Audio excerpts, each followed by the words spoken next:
Türkmenistan'da dowam edýän ykdysady kynçylyklaryň üstesinde ýygy-ýygydan täzelenip durýan yerli ýolbaşçylar, häkimleriň edenetlikleri hem gurna bolýar diýip adatlygyň dinleýijileri habar berýär. Şeýle hatlaryň biri geçen hepde Daşoğlu vilayetiniň Türkmenbaşy etrafyndan hem geldi. Onu bu etrawyň Sowet döwründäki edenetlikli hojalyklary, hususan Özbegistanyň Adil Hun kolhozyny meňzeýänini gaýdylýar. Türkmenbaşy etrafyny dören nägililikler barada 19 aprelde Türkmen News hem habar berdi.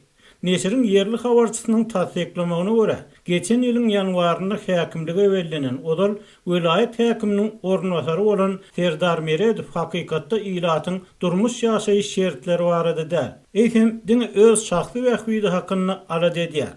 Makalada getirilen anyk aýyplamalary, korrupsiýa faktlaryna garamazdan Türkmen häkimiýetleri onna edilýän zatlary inkar etmäge howlukmaýar.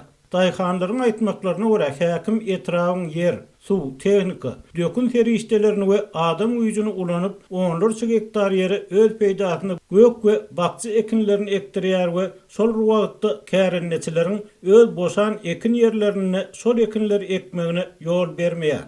Adatlygy hat ýazýan dinleýijiniň sözlerine görä, kyn ýagdaýa düşen kärenneçiler ýokarky edaralary arda şikaýet kemi berýärler. Ýöne arda ýazanlar çagyryp ýazanyň peýdasy ýok, oňa seredlenok diýýärler diýip dinleýiji aýdýar.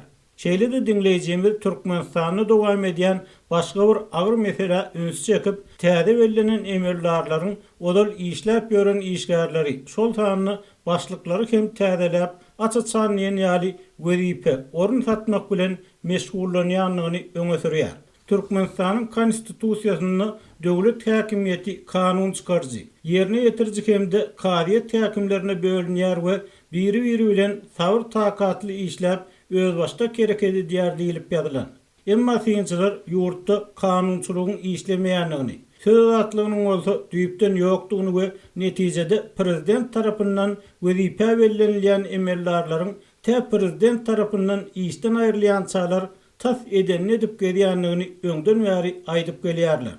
Prezident Gurbanuly Berdimuhammedow 2007-nji ýylda häkimiýet başyna gelenine inniden öýlek raýatlaryň arda şikaýetlerini terediljekdigini wada berdi we ýörüýte komissiýa hem döretdi. Şonu hökümetdäki çeşme bu wada ananan raýatlardan gelýän hatlaryň halta bolanlygyny habar berdi.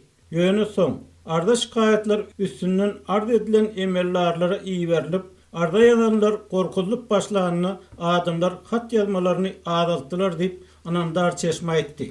Adatlyk bilen anonimlik şertine gurlaşan odal resmiýetiň bir näçesiniň tasdiklamagyna görä, düşegüntli diýilýän orunlara ornaşan emeldarlar wezipe üçin beren parasyny gazanýança ýokarkynyň goragynyň peýdalanýar.